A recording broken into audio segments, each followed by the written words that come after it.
Susan Hanong is one of the many domestic workers who commute from Soweto, South Africa's largest township, to jobs in affluent areas of Johannesburg. She used to take two crowded and often dangerously driven minibuses. She now has a cheaper, safer option. I like the bus because it's comfort. These people for taxi sometimes, they're shouting us. They say, oh my granny, just move, always there. So in the bus, you're just getting in, no one can shout you. That's why I like the bus now. For the last few months, Mrs. Hanong has used South Africa's new Bus Rapid Transit System, or BRT. Launched in August, it's designed to speed lengthy commutes created by apartheid-era segregation policies that force blacks to live far from white employers. But the Rea Vaya is behind schedule and far from finished. It's run into distinctly South African obstacles. Elements of the black-owned minibus taxi industry, fearing the buses threaten profits, have resisted, on occasion violently, while some white suburbanites have objected to proposed routes through their neighborhoods. Residents are saying, but we're not having buses going past our houses. I mean, these are enormous buses. They're not taxis, there are buses. Our concern initially was the haste that they were committing to this project by June 2010 for the World Cup. Hello? I mean, you're prepared to compromise all this for a World Cup. Yes, the World Cup is incredibly important to this country, and it is so important on so many different levels. But, the World Cup comes and goes. It's only 6 weeks or 5 weeks, whatever it is.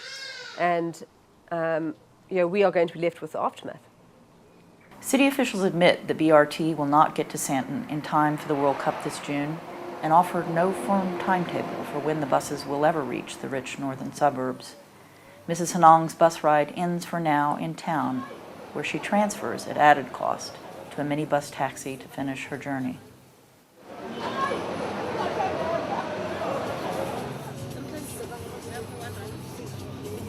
The discussion and the public discourse around the issues, in fact, has been a reflection that in many ways the city remains a very divided one. Divided spatially, divided racially, divided in terms of quality of life issues.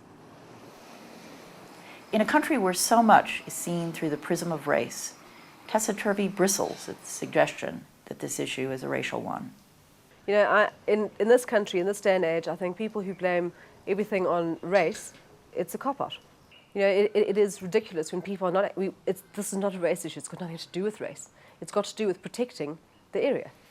While South Africa has made enormous progress since the end of white minority rule in 1994, the income gap between whites and blacks has widened. The BRT's attempt to knit Johannesburg closer together has stopped short of the neighborhoods where many of its passengers work. It's fine to go to a shopping mall in the northern suburbs and expect waiters and waitresses who will be there to serve you in a restaurant, or packers at a supermarket checkout, and not think about when you finished your dining at 11:30 at night, how is that waitress supposed to get home? How does she get home, in fact?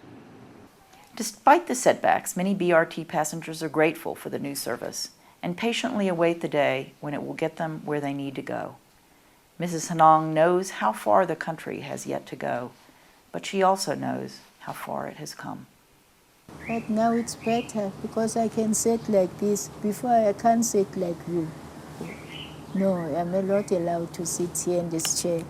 You see, but I clean here, but I'm not allowed to sit in any chair because I'm black.